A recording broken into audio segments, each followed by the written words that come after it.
Samantala, patuloy ang pagdating ng tulong para sa ating mga kababayan sa Cebu na sinalanta ng Bagyong Tino.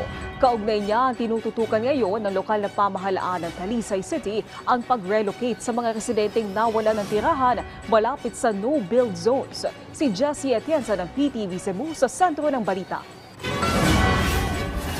Dumating sa Talisay City Hall si Senador Sherwin Gatchalian para sa opisyal na pag-turnover ng sako-sakong bigas na nagkakahalaga na mahigit 2 milyong piso para sa mga residenteng apektado ng bagyo.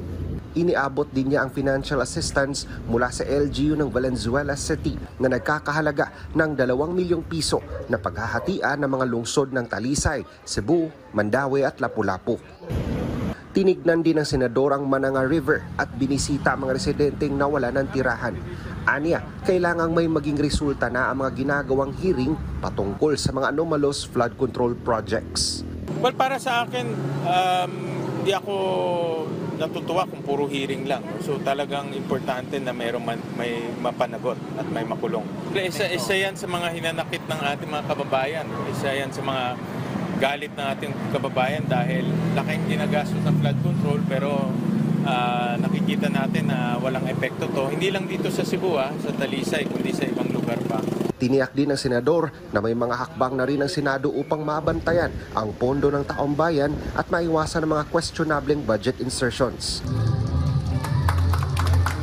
Opisyal na rin na i-turn over ang isang multipurpose building na ipinagawa ng tanggapan ng senador para sa LGU ng Talisay City na siyang ipapagamit sa DepEd Talisay City Division para sa mga aktibidad ng mga mag-aaral.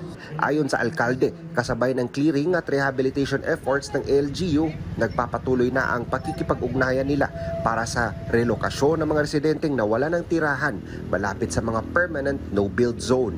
Karon of course concentrated sa relief operations and clearing, especially in very affected subdivisions. Pero parallel na iswatan ako sa MGB regarding ilang girecommend na permanent no-build zones. So right now ako ang i-direct ang local housing office to talk to individuals involved and unsay mo-offer nato na relocation. We are looking at different types of schemes. Mula sa PTV Cebu, Jessie Atienza para sa Pambansang TV sa Bagong Pilipinas.